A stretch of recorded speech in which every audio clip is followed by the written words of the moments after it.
We didn't have to really wrestle anybody. They wanted to come on. When you have a great project with a great director, you can get all the stars you want. They come along. You're either in or you're out, right now. The real reason I did the movie was because of Steven Soderbergh. You know, Ted Griffin's script was great, and Steven really was inspired to make it, and I went, you know, this is a chance of a lifetime to work with this guy, so I jumped at it. Las Vegas, huh? America's playground. People like Soderbergh, you know you're in great hands. You can go mess it up, and if it's crap, you know, he's going to tell you, or cut it out. I'm staying in. You have to have actors who are willing to surrender themselves to the story and admit to themselves, you know, that this isn't a movie about them specifically. What?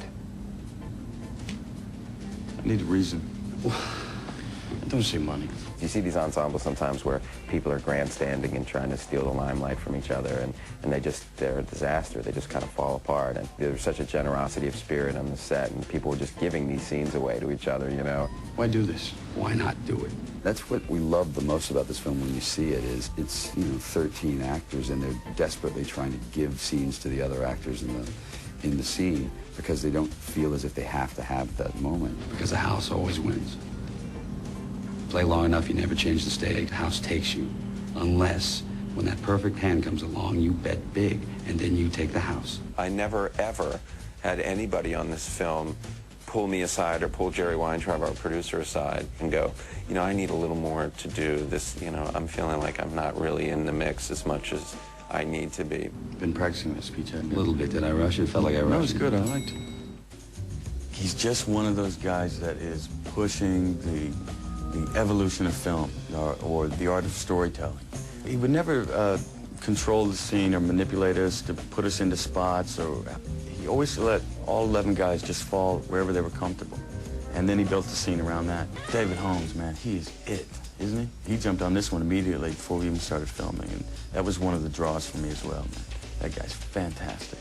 The reason David Holmes seemed perfect to me for this movie was he has one foot in the past and one foot in the present and future, and the movie really did. And I felt he would be the perfect person to give the film the momentum that it needed. There's a lot of score in the film, and yet it's not a traditional movie score in a sense. When you work with someone like Steven Soderbergh, you've just got this extra fire in your stomach, because it's such a great opportunity to work on a movie that is a huge film, but it's also something you can walk away with your integrity intact, knowing that you've done something not only that he likes, but you really like as well. George put it great yesterday when they asked in the interview, how do you describe Jerry Weintraub? And he says, presents. Yeah. One word to describe it. Presents. It wasn't really hard at all to pull it together, to get everybody to do it.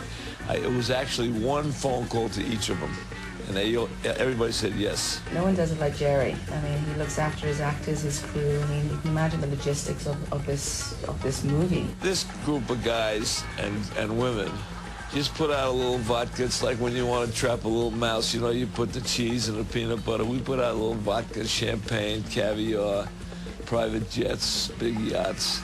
And somehow they all come dancing along, you know. Here's what we want to do this time, you guys. Just so you're here and you want to get the plan. We're going to hear a question, and we're going to give an answer to the question. Okay, we'll try it. We'll try it. Interesting idea. We talked to a lot of writers, a lot of people, and we're pretty good ourselves. We come up with pretty good stories, and we couldn't get on to anything that felt like it was going to be better than the first one. We need a job. We need a high-paying job. All of us wanted it to be new. We wanted it to be a different movie, a new movie. With a different feel, hopefully the same amount of fun, but a different film that would stand on its own. Somebody sent me a script called Honor Among Thieves, which was an existing script that they wanted me to produce at Warner Brothers. And I said, gee, this idea could be Ocean's 12. And I called Steven Soderbergh, and I said, I'm going to send something over. And I called George and Brad. I said, read this with in mind that we could make this Ocean's 12. That means yes. You better hear. And they all called me back and they said, "You're right, let's do it. Let's go for it. This is it." Yeah. I want my money back. The money that your friend stole from me. $160 million with interest. I'm not the only person in the world looking for Ocean's 11.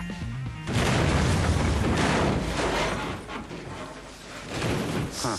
Now we're too hot to work anywhere in this country. Where are we going?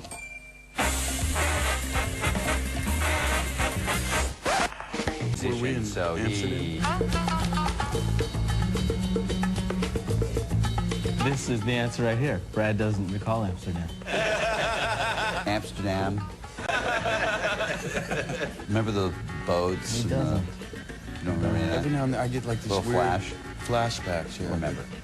I can't really grasp it. Middle of the Yeah. night, you'll wake up. You'll remember. That's how I wake up every morning. Oh, God! Bleeding from your... Easy. It should be Brad's movie. It should be Rusty's film in a way. That the first film was about Danny and Tess, and that this one is really about Rusty and Isabel. Turn down service for Mr. Ryan. The love of her life dumped her big time, and now he's back. Hi. I like that journey. You know, I like the fact that I love the relationship that you have with Brad. You know, I think there's just a thread of these people should be together, but they just cannot live together. You here to take me in? Why would I do that? It's not as if you stole something. When I read the script, I like the fact that she's been brought up in this world, and now she's on the other side. She's a cop. Detective, actually. Where'd she learn all that showman crap? Dad. Well, he was a cop? Thief. Oh, God, was he good? Oh, yeah. What I realized, not having made a sequel before, was they knew the characters already and were able to push the characters even further. I want it all back. Okay, because I have a whole network. Get out of here. my car. Thank you. I found it very funny when I saw it.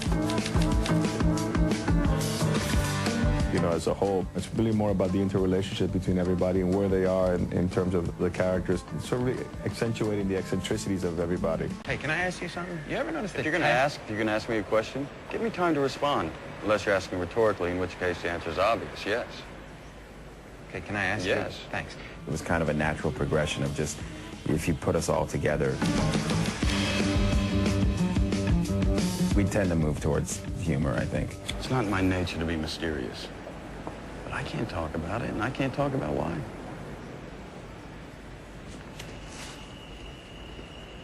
Ooh. We have a lot of fun together, this group of people, and we make each other laugh a lot. You name some actor, we'll badmouth him. Matt, the most disappointing. Matt. It really became a problem. I don't even understand what happened in there. He was fine in the start. He was fine in the He was such a beginning, nice and kid, then... Then he had that Lauren. weekend, that supremacy Opening weekend. What did I say? You know, George, next to him in silence. George had a real problem on the set. Just unwinding and being. We had to just take him by the shoulders and shake him. I like that. We care for you, man. Thanks, man. You think I handled this wrong? I was too forceful. I was too American. She's different. And all the drinking didn't help. The drinking It helped me. It helped you, but